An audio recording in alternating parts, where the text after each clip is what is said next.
What's up, everybody? Welcome to another episode of Wealth Wednesdays. It's a small group today. I got my boy RJ with me, and we're going to talk about debt. We're going to talk about inflation. We're going to talk about what I think is one of the most talked about topics recently, and that is what is happening to the value of a dollar. And if you don't understand how debt works and how inflation works, then it's probably going to hurt you. And so the purpose of this quick video today is I want to help people understand how inflation, if it happens, if you believe inflation is happening, which it's hard to ignore it at this point, how can you then get ahead? How can you leverage inflation? Because everything that you do with your money is either going to help or hurt your ability to become wealthy. Okay. Inflation is making your dollars worth much less as time goes on. So how can we fix it? And if you watch the post on my social media, I was talking today about how the problem isn't the 7.5% interest rates for a mortgage. The problem is not understanding how wealth actually works. Okay. So let's start off with, and RJ, if you have any questions, dude, feel free to just interrupt me if that's cool. Yeah. Let's look at, RJ knows this already too. He saw it. Let's look at the example, person A and person B, okay? Person A owns a $200,000 house. This person paid cash. Person B owns a $200,000 house. This person has a mortgage for all of the $200,000. And then they have money inside the bank of $200,000. Who has the higher net worth? It's a tough question, isn't it? This person has no debt. This person has a bunch of debt, but a bunch of cash. There's a reason I wrote the book, Don't Be Debt-Free and Broke. This person has very little access to cash. Here's a little secret too. The equity in your home is not yours. And if you want proof, take it out. RJ just got a HELOC. RJ, you had to fill out an application, didn't you? Oh, yeah. You had to prove income. They do a credit check. They had to approve that your ability to pay off the loan. Yeah. You had to jump through some hoops. And then what happens when they gave you the check? Do they want it back? Well, yeah, I mean, right away. Yeah. Every month they want to get repaid. The equity is not in your home. You could go to a third party and borrow money against your house in the form of a mortgage or a home equity line of credit. It's not your equity. The only way to get the equity out of your house is to sell the house. That's it. It's the only way to get the money out of your house.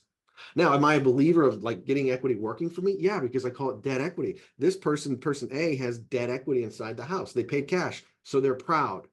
They're broke also. They're debt-free and broke. Now, they probably have money elsewhere. But what happens with inflation? Inflation says that the value of my dollars today are more valuable than they will be tomorrow. So this person used the most valuable dollars to buy an asset whose value has nothing to do with whether or not there's debt associated with it. So for example, the house, both houses are exactly the same. Because this person has a mortgage, does that affect the value of the home? No. That's why we say we borrow against a house to get a mortgage. You're not borrowing from. If I borrowed from the house, I would have to like go sell all the windows and the doors, and the value of the home would come down because I took from the house. If I'm borrowing against an asset, it doesn't affect the value of that asset. So whose net worth is higher? They're the exact same. Exact same. Now let's say you need access to money. Heaven forbid you need access to money. Who's going to have an easier time getting access to money? Person A or person B? RJ? I know you're busy, but who would have easier access to get money, easier time getting access to the money? Person A or person B? Person B. So once we understand that I can go long on debt, and if inflation happens, I want to show you the calculations to use of how inflation is going to help you get ahead. I wanted you to understand first, though, that there is such thing as good debt. If I can go long on fixed debt that ideally is deductible, and last I checked, you can still deduct the mortgage interest. So the IRS is incentivizing you to do this. You have a deductible loan rate that's fixed, that's guaranteed never to change for 30 years. Even at a 7.5% interest rate, That's attractive. Why? Because rates could go to 10. If rates go back down to 3, guess who's going to refinance? I'll just refinance. But I don't want to pay off an asset that's not going to generate cash flow for me. So here's another question that I think is really important. Is a home an asset or a liability? Your personal residence. RJ, what would you think? Is your home an asset or a liability? And I don't think there's a right or wrong here, but I do like talking about this. I would initially say asset, but We think of it as an asset, don't we? I do, but I'm kind of thinking more of a liability. I would have immediately said asset before, but I kind of don't know, but I'm leaning towards liability. Yeah. And here's the deal. I don't want to like go long on debt. I want to have a big mortgage and then go have a bunch of consumer debt. I'm not saying that. I'm saying that here's how I define an asset. Actually, no, I will say liability because unlike a business, it costs you money and you can pay it off. It's great, but and it can accrue and worth. And also if you live, I mean, it can also decrease in value, but it doesn't make you money though, Yeah, necessarily. 100%, dude. Unless it's for sure growing, I guess. Which in is value. great, but it doesn't matter if I have a mortgage or not on the house. If it's going to grow in value, it's going to grow in value, which I think is Yeah. great. We need, but here's at the end of the day, it costs money to sleep at night. Okay. Yep. So I want to own my home. I just want to use other people's money to pay for it. Why? Because it's still technically a liability. If I paid off my house 100% and there's no debt, I still have property taxes. I still have maintenance. And I look at as a definition of an asset as something that pays me. And the definition of a liability is something I pay for. I'm always going to be paying for the house. I want to because I want my family to have a home, but how I pay for it will affect my overall wealth that I'm able to create. So let's get into inflation. Why would I think, how do I get ahead of inflation? Real easy. Short the dollar. What does that mean? It means I'm betting against the value of money. I think my $100 is going to buy much less 20 years from now than what it buys today. So what can I do? I have a mortgage now. Let's say my mortgage payment is $2,000 a month, which would be nice. $2,000 a month. And I know that my rate on my mortgage is guaranteed not to change. So I can print off 360 checks for my 30-year mortgage that all say $2,000. The value of the check is $2,000. And every month I grab another check and I mail it off to the mortgage company. And what's happening to the buying power of each one of those checks? It's going down. What I can buy with the $2,000 10 years from now is much less than what I can buy with it today. So I'm using what's called deflated dollars to pay off an asset that's hopefully going to go up in value. I talk a lot about that. Historically speaking, real estate's done really well with high inflation times. It's a hard asset I can see and I can touch it. People need it. You know, my thesis in all of this is 20 years from now, I think people are going to want to sleep inside. So I think the value of houses are going to go up. And I know that the value of the dollar is going to go down. So I want to short the dollar and buy an asset that's going to go up over time, even at a 7% interest rate. I'm going to switch my screens here. Does that make sense so far, bro? Mm-hmm. Right. All right. Let's do some calculations and I'll show you. This is a loan calculator. Let's go to one of these other ones. Let's do this. Let's say the value of my mortgage payment is $2,000. What do you think is a conservative number for inflation? Like, what do you think? Like, how much? What's inflation been over the last 20 years? I have no clue. Most people don't. The last few years, it's gone freaking nuts. But the government will tell us 3%, which I think it's much higher than that. But to be conservative, let's say it's 3%. So if I do negative 3% and I would do a 30-year timeline, dude, my $2,000 check is going to feel like $800 by the time I make my last mortgage payment. Does that make sense?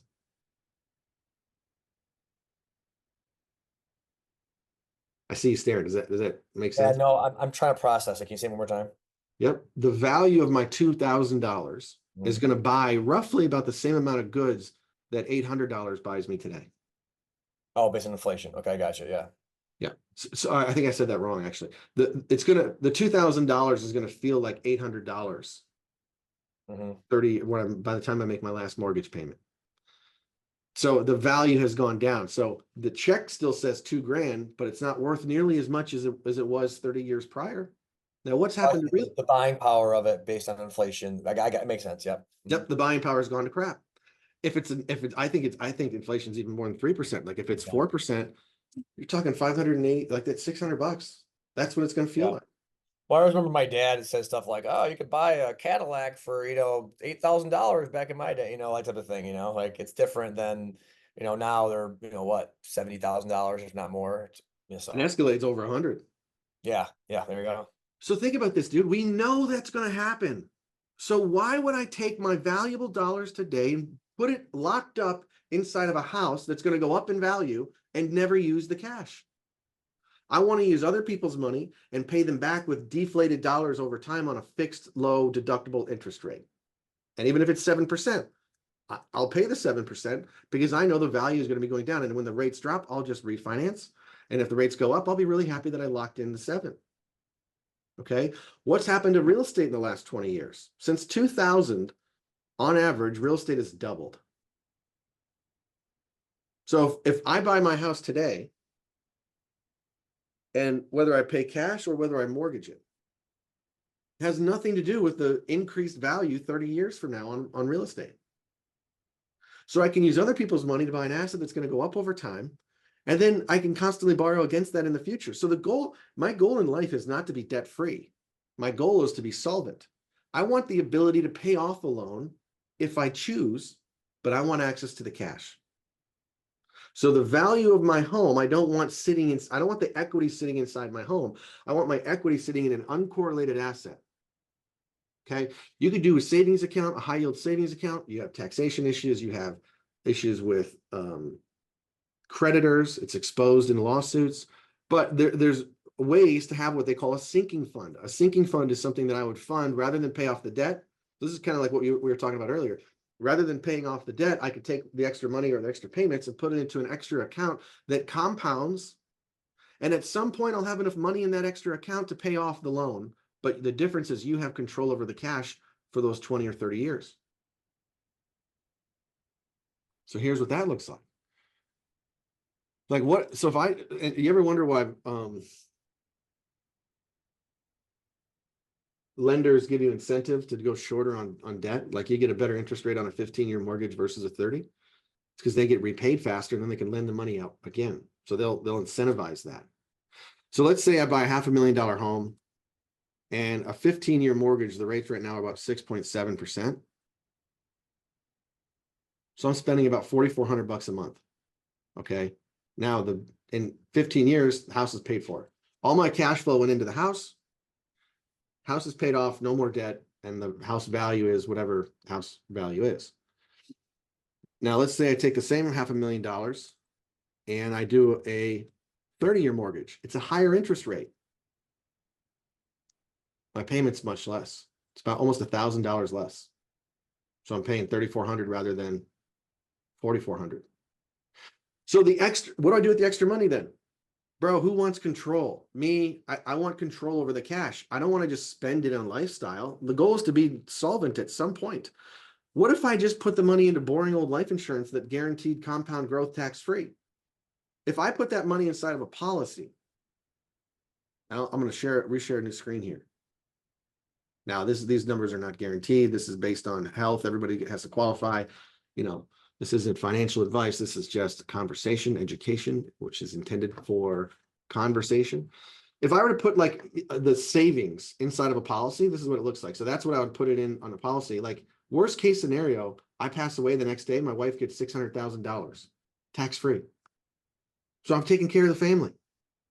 But I keep putting the savings in there. After 20 years, my cash value is about $290,000. You know what I owe in my house 20 years from now? About $290,000. Does that make sense? Mm-hmm. So what does that mean? In 20 years, I would have enough money inside the cash value that if I chose, I could go write a check and pay off the mortgage. So the question to the consumer is, do you want a 15-year mortgage where all your cash flow is going into the debt equity, you have no access to the cash, and then you're debt free in 15 years, or you're debt free in 20 years and you had access to all this cash for all those years in case something happened? By the way, you also have a really big death benefit for the fam. Isn't that cool? Mhm. So my goal isn't debt free. My goal is to have control. I want access to the capital. And this is just one example using a life insurance contract that because I want the guaranteed growth, I want the death benefit, I want the tax free, and I want the liquidity. I have all of these things available inside a policy that by paying off my house, I wouldn't have. So probably going to get some hate for talking about life insurance. I don't care. Leave a comment down below if you have a question. If you want to see what these policies look like for yourself, click the link in the description, set up a call, and we'd be happy to help. Any final thoughts, RJ, before I stop recording? Yeah, actually, I mean, early on in after graduating from Cairo school, I had a friend of mine at a wedding mentioned that, like, about student loans and all that stuff. And it's like, hey, if you have some equity in your house and you got refinanced and your rate's really low like that, and you've got this big old student loan debt here, it's like, pull some money out of your house and pay off that bigger interest loan, right? And take on the bigger guy on there. So I feel like this is kind of the same thing. It's like, if you can get more value, why pay more into your mortgage when you can take some out of that and you can get down like the higher interest debt? This is kind of the same thing on the other end. I feel like it's like, well, why pay off that debt if you can make more by putting it into here, make that money, and then you can use that money that you've accrued then to pay that mortgage off later. I feel like it's just a matter of you're just playing with cost benefits, like what makes more or what loses more, and you're just figuring out like what creates the most leverage. I think it's just it's a different way of thinking about it. You're exactly right. It's called arbitrage. You're playing different interest rates against each other. And look, financial advice is not blanket advice. This is just an example. So people are going to come in with comments about where they are specifically. They need to talk to a financial planner about your specific situation. But the concept, you're exactly right. For the people who want control, there's plenty of options rather than throwing all your money at debt. Mm-hmm. In fact, debt is a really good thing when inflation goes crazy, because I know that my value of my dollar is going to go down. So I want to buy something that's going to go up in value using a currency that's going to go down in value. Mm-hmm.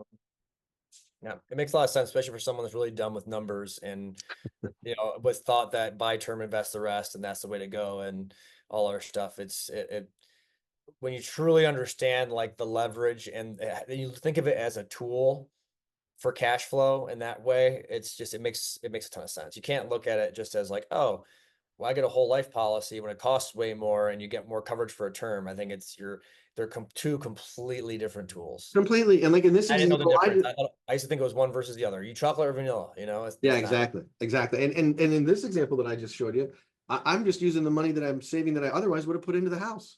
Like if we do this right, we can find a lot of money that we can throw into a policy and then get it right back out into the world working for us. But the difference is, if it goes into a bank, I have no other benefits. If it goes into a policy, now I have a death benefit taking care of the fam, and I still have growth when I pull the money out. So it's still compounding as if the money was inside of a policy, because I'm borrowing against the policy, just like I would borrow against the house. And then I'm going to put the cash to buy cash flowing assets. Yeah, I think that's a huge part too that I don't really understand, is that the fact that when you're borrowing the money, it's not like you're taking it out and that now your rate of return is on a lesser number. No, You still have the same rate of growth, right? Where like, think stock market or whatever it may be, if your percentage gain is on what you have. So if it's gain 10%, lose 10%, you're not at a wash, right. right? So, and I didn't really realize that stuff. Same with like HELOC, as you mentioned to me earlier too, right? You're loaning against it. You're still accruing. Your Yeah, house is still gaining value. It's not like, oh, I lost $100,000 of value in my house because I took off a HELOC. yeah. I was able to leverage it as a tool in order to invest in another liability. There you go.